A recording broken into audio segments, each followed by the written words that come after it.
Hey everyone, I'm coming to you from my mom's backyard near Paducah, Kentucky.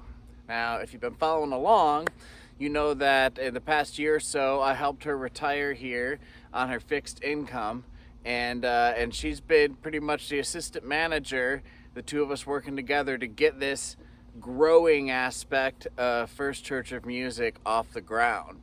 So moving her down here, 2 climate zones warmer, where her fixed income goes further, has allowed us to get a foothold in this community, and it's going really well. We've been talking to Paducah Parks and Rec. On the music front, I'm starting a weekly songwriter showcase with original artists from all over the region at the Johnson Bar here in a few weeks on Tuesday nights. Also, we found a venue that's going to do a 100-hour open jam this fall, so integrating world records of music back into what First Church of Music does.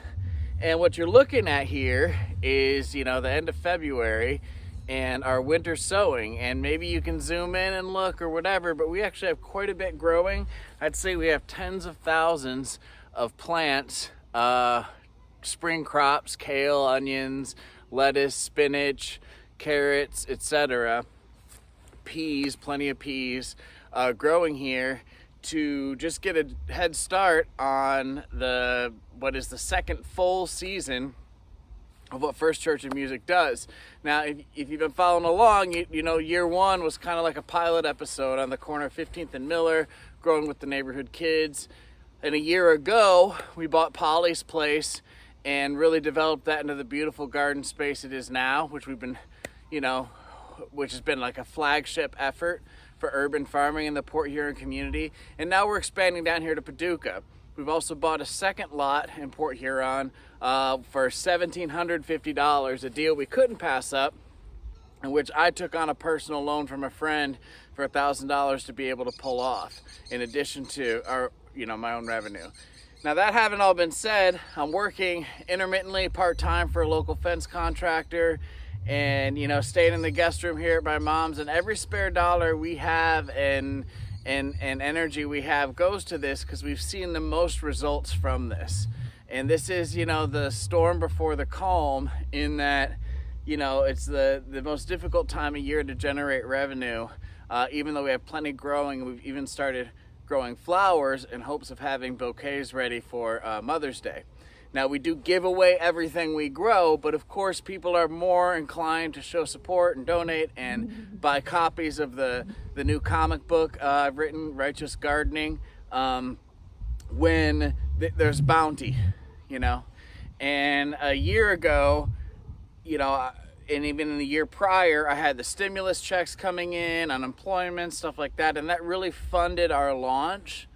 To be honest, that about a third from my own income, a third from the local support in Port Huron, and then also my community supporters. And thank you very much, all over the country. But here we are a year later, and that type of support, those free checks from the government, haven't been around for about a year, and we've been really trying to grow, which is necessary. Grow or die, right? And it's been working, and opportunities have been presenting themselves. It's been going really well, but on the financial end, we're still struggling. Hopefully this new lot we've purchased, the goal is by the end of the summer to flip it into a profit of a few $1,000s, and get into the habit of turning empty lots into gardens and then selling it to families or businesses, so that we don't have to rely on public support and generosity, which ebbs and flows, as we grow this and educate people on how to be more self-reliant in this uncertain world and future.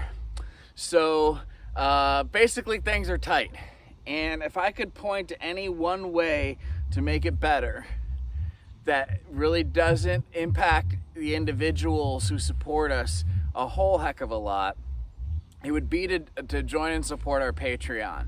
Because with $10 a month, which is the minimum entry, from 1,000 people, even 100 people, the personal burden that would be relieved. It wouldn't. I'm sure I have ulcers trying to get this done right. Given the amount of support we have the obligation to do our absolute best And when it's all out of pocket and just catch as catch can, and it depends on whether or not the job I'm doing for the fence guy pulls through this week, on whether or not we can like expand our operations here, things get really tight. If 1,000 people, we're working in 2 communities, we're trying to create an international or a national effort intercity, and start to include other cities, because we've proven certain methods work. And in this day of virality and social media platforms, I think it's pretty reasonable to say that we can generate the money we need to give this food away as a business from other means, merchandising and marketing, than from the product itself. So if you could join the Patreon, that'd be huge. And if you can't join the Patreon, that's okay. You just sharing it, telling people about what we do, but really funneling everybody into what would be a reliable source of revenue for First Church of Music, which many people, artists, musicians, poets, crafters, gamers, have successful Patreons. And I feel like what we're doing, given our tools and resources, is something we have a moral obligation to do. And that's both on the food and music front, bringing community together in the 2 ways we know best how.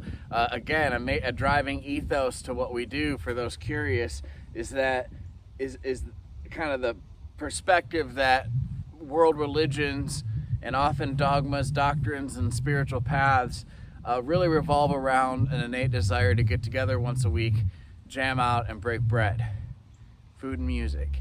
They exist far more prevalently in this world than any one belief system as a grounds for common gathering, and I would bet that this is true in the cosmos itself, that you're more likely to find a rock band out there in the universe than another version of or iteration of religions we have here on this world.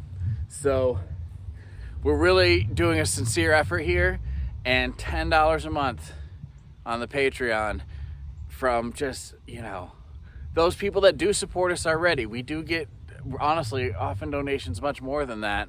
But that would allow us to have that reliable revenue stream. And, right now we're just juggling so many things to try to make it all work, and that would help a whole lot. So if you can do anything in that direction at all, we'd greatly appreciate it. Thanks, and here's to a good 2022 for me and you.